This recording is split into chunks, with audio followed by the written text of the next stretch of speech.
Hi, hello everyone. Today we are in day 24 class, Everyday English for Beginners.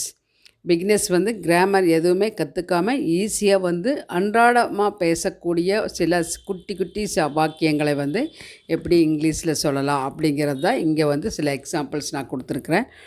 ரொம்ப ஈஸியான வாக்கியங்கள் தான். ஈஸியாக நீங்கள் ப்ராக்டிஸ் பண்ணி கான்ஃபிடெண்ட்டாக நீங்கள் பேசலாம்.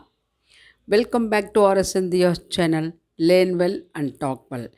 இது வரைக்கும் நீங்கள் சப்ஸ்கிரைப் பண்ணாமல் இருந்தாலோ அல்லது யூ ஆர் வாட்சிங் my channel, this is the first time means please don't forget to subscribe to our channel RSN DHIYA'S channel and keep your valuable support. Now let's get started the class. First one பாருங்கள், என்ன யோசிக்க விடு. சில விஷயங்கள் கன்ஃபியூஸாக இருக்கும்போது முடிவெடுக்கிறது வந்து தவறு. அப்போது என்னை யோசிக்க விடுன்னு சொல்லுவோம். Let me think. லெட் அப்படின்னால விடு. ஒருத்தர்கிட்ட நம்ம சொல்லும்போது என்னை போக விடுன்னு லெட் மீ கோ அப்படி சொல்கிறேன் இல்லைங்களா? அது மாதிரி என்னை யோசிக்க விடு, தூங்க விடு, சாப்பிட விடு, எல்லாத்துக்குமே அந்த லெட் மீ அப்படிங்கிறது சொல்லலாம்.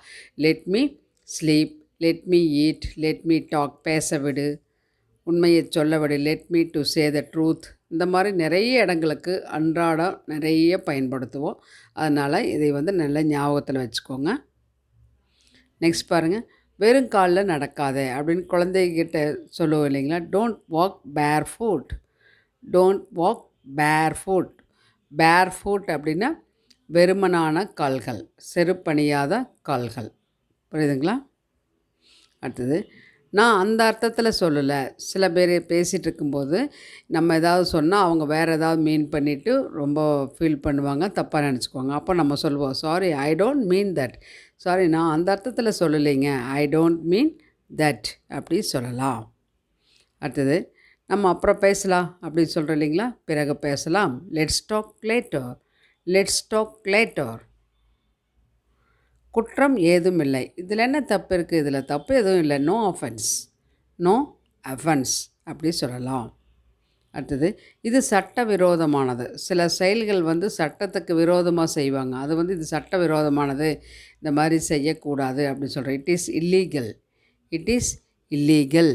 அப்படி லீகல் அப்படின்னா சட்டப்பூர்வமானது, இல்லீகல் அப்படின்னு சொன்னால் அதுக்கு ஆப்போசிட்டாக சொல்லலாம், சட்ட விரோதமானது அப்படிங்கிறதுக்கு சொல்லலாம்.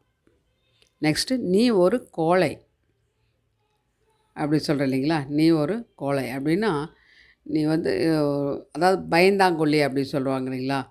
எதுக்கு ஒரு தைரியமே இல்லாமல் இருக்கக்கூடாது. யூ ஆர் எ கோவார்ட் அப்படி சொல்லலாம். அடுத்தது, மெழுகுவர்த்தியை ஊதி அணை. Flow out the candle. Flow out அப்படின்னால ஊதுறது, ப்ளோனால் ஊதுறது, ஊதி அணைக்கிறதுக்கு ப்ளோ அவுட் அப்படி சொல்லுவோம். ப்ளோ அவுட் த கேண்டில் அப்படி சொல்லலாம். அடுத்தது, அவங்க யாரையுமே எனக்கு தெரியாது. சில பேர்த்தை பற்றி பேசிகிட்டு இருக்கும்போது அவங்கள உனக்கு தெரியுமானா அவங்க யாருமே எனக்கு தெரியாதும்போது I know none of them. None of அப்படின்னால யாருமே இல்லை, நெகட்டிவாக சொல்லக்கூடியது. அப்போ I know none of them. I know all அப்படின்னா எல்லாத்தையும் தெரியும். ஐ நோ தெம் அப்படின்னா அவங்கள தெரியும். ஐ நோ நன் ஆஃப் தெம்னா அவங்க யாரையுமே எனக்கு தெரியாதுன்னு அர்த்தம். சரிங்களா? நெக்ஸ்ட்டு, படுக்கையை சரிப்படுத்து. Make your bed. இப்போ காலையில் எழுந்திரிச்சோன்னா அப்படியே போயிடுவாங்க.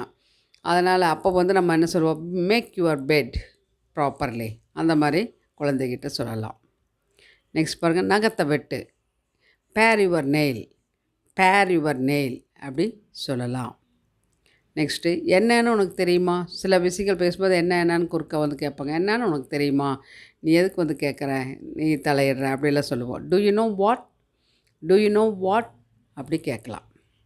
நெக்ஸ்ட்டு, வேஸ்ட்டை வெளியே தூக்கி போடு. ஏன் உள்ளே வச்சுட்ருக்க அப்படின்னு சொல்கிறேன் இல்லைங்களா? டேக் த ரப்பிஷ் அவுட் அப்படி சொல்லலாம். ரப்பிஷ் அப்படின்னா வேண்டாத பொருள். ரப்பிஷ் அவுட்னா வெளியே போடு, ரப்பிஷை வெளியே தூக்கி போடு அப்படியே அர்த்தம்.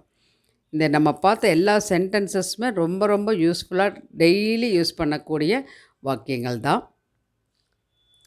அடுத்தது பாருங்கள், அடுத்தது நான் என்ன செய்யணும்? What should I do next? என்ன செய்ய வேண்டும் அப்படின்னா வாட் ஷுட் ஐ டூ அடுத்ததும்போது next. What should I do next? அடுத்தது நான் என்னங்க செய்யணும்? அடுத்தது என்ன செய்ய வேண்டும்? அப்படிங்கிறதுக்கு இந்த மாதிரி சொல்லலாம். அடுத்தது நான் சொன்னது புரிந்ததா? நான் சொன்னது புரிந்ததா? புரிந்ததா அப்படின்னா did you get my point? Did you get my point அப்படின்னு சொல்லலாம். புரியுதான்னு இப்போ கேட்டால் ப்ரெசண்ட்டு டூ யூன்னு சொல்லுவோம். ஆனால் இது வந்து புரிந்ததான்னு பாஸ்ட்டில் சொல்கிறதுனால தான் டிட் இங்கே டூவோடைய பாஸ்ட் ஃபார்ம் டிட் யூஸ் பண்ணிக்கிறோம். புரியுதுங்களா? Did you get my point அப்படி சொல்லலாம். I hope this class will be very useful to you. All these sentences are very, very helpful to your communication and everyday communication also. Please practice these sentences well and talk with your friends without any hesitation. Talk confidently. Let us meet our next class. Thanks for watching. Don't forget to subscribe to our channel, RSN DHIYA'S channel, and keep your valuable support. Bye.